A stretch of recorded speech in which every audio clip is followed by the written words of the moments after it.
A ver, imaginen la escena. Es el 15 de enero de 1919, en Boston.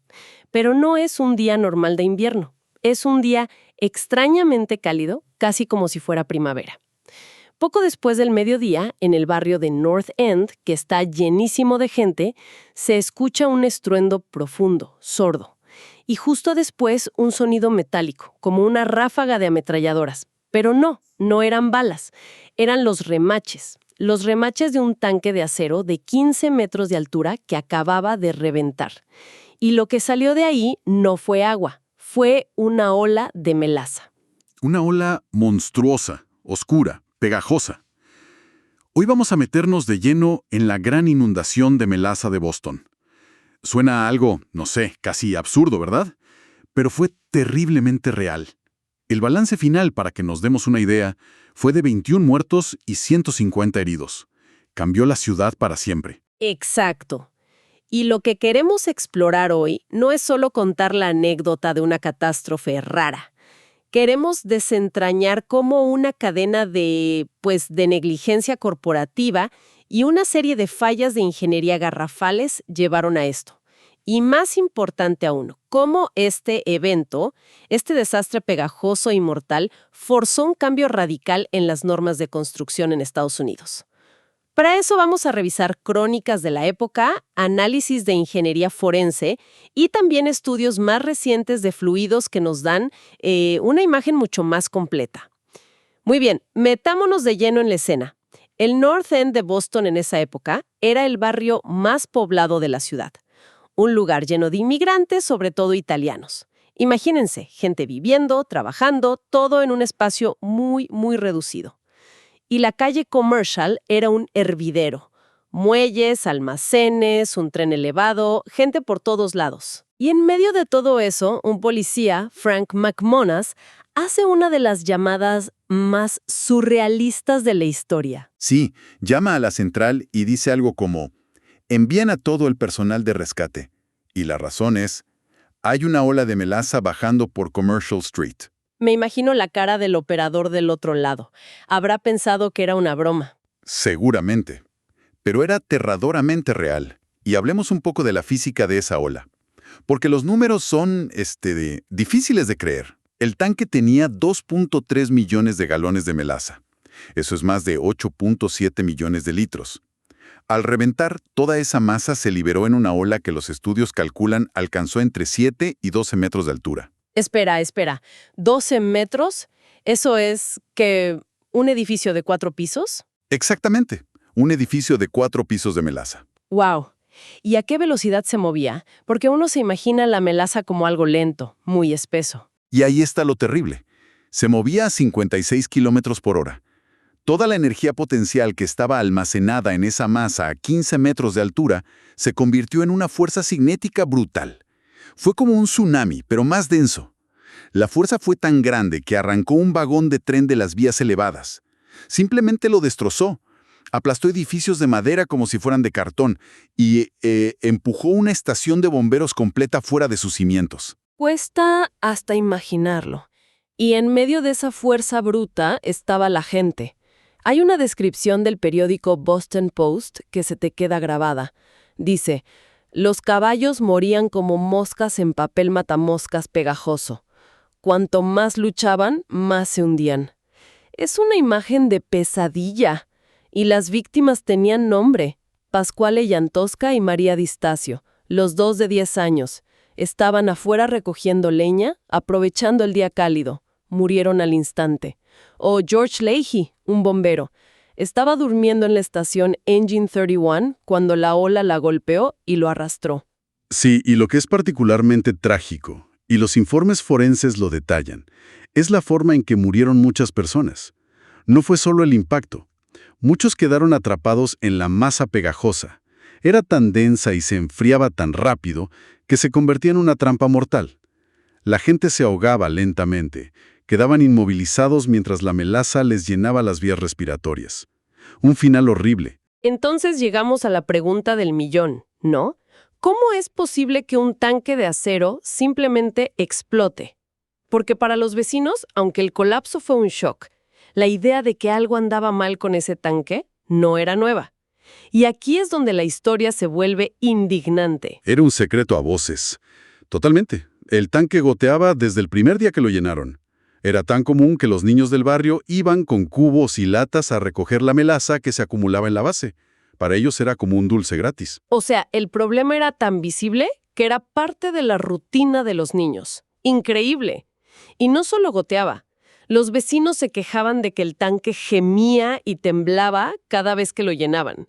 Y la respuesta de la empresa, la US Industrial Alcohol, su gran solución fue pintar el tanque de color marrón para que las fugas no se notaran. Una solución cosmética para un problema estructural fatal. Y desde el punto de vista de la ingeniería, es fascinante ver cómo se alinearon todas las fallas. Primero, la ingeniería era deficiente de raíz. El tanque se construyó deprisa, con una supervisión mínima. Y aquí está el detalle clave. El hombre a cargo de supervisar todo, Arthur Yell, no era ingeniero, era un experto en finanzas de la empresa. No te puedo creer.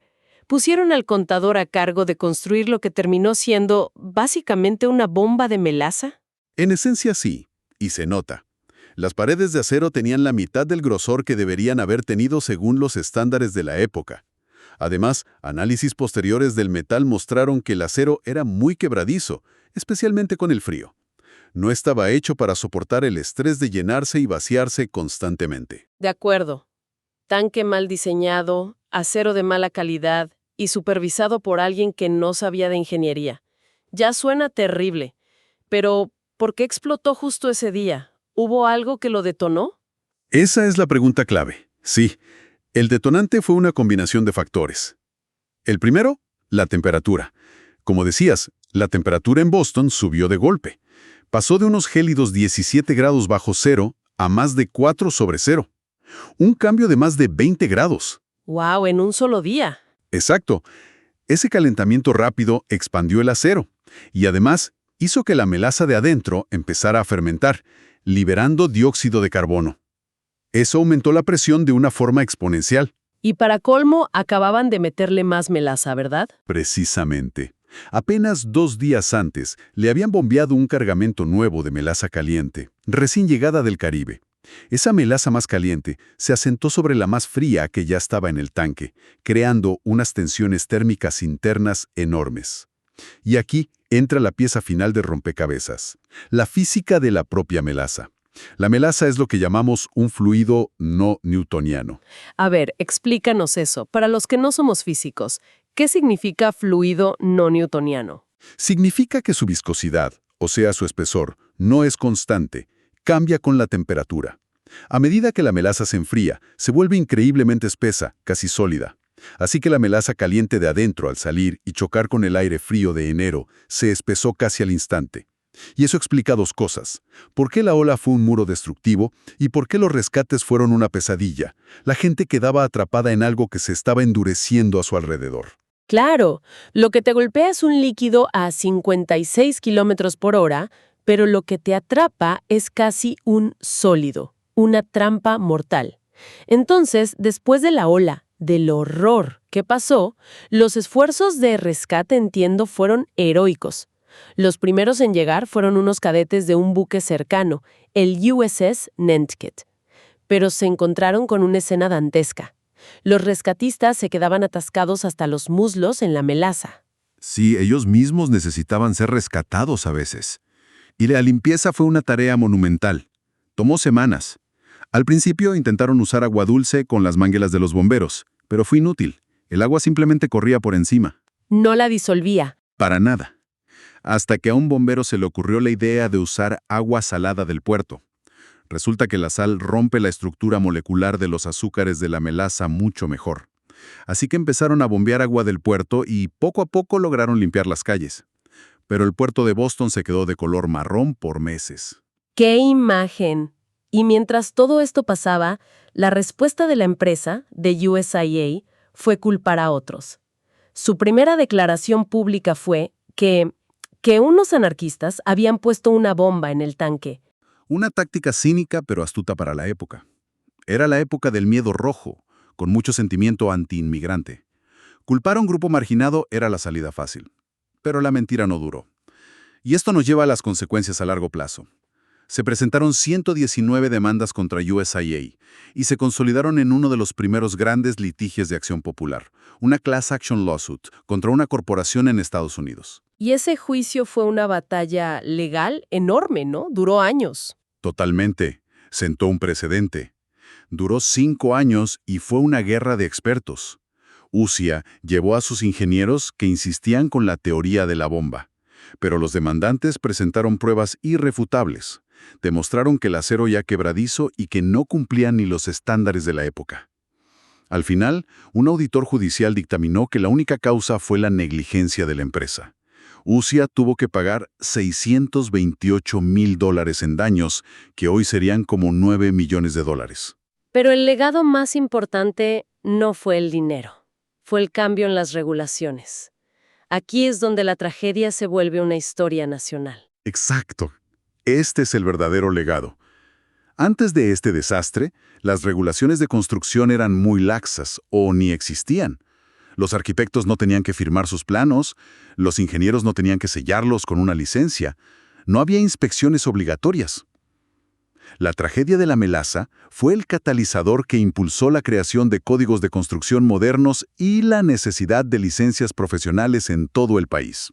Y creo que es clave conectar ese legado con el contexto social. El North End era un barrio de inmigrantes con poco poder político. Sus quejas sobre el tanque que goteaba y temblaba fueron ignoradas por años. La pregunta es, ¿hubieran construido un tanque tan defectuoso en un barrio rico de Boston? Es casi seguro que no. Esto no fue solo una falla de ingeniería, fue una falla de justicia social. La empresa se sintió con la libertad de ignorar los riesgos porque creía que las víctimas potenciales no tendrían voz. Y por eso el juicio fue tan importante. No solo estableció la culpa, sino que le dio una voz a esa comunidad. Obligó a las corporaciones a reconocer su responsabilidad. Así que, para resumir, tenemos un evento bizarro, casi cómico si no fuera tan mortal. Un desastre producto de la prisa, la negligencia y una ingeniería fatalmente defectuosa.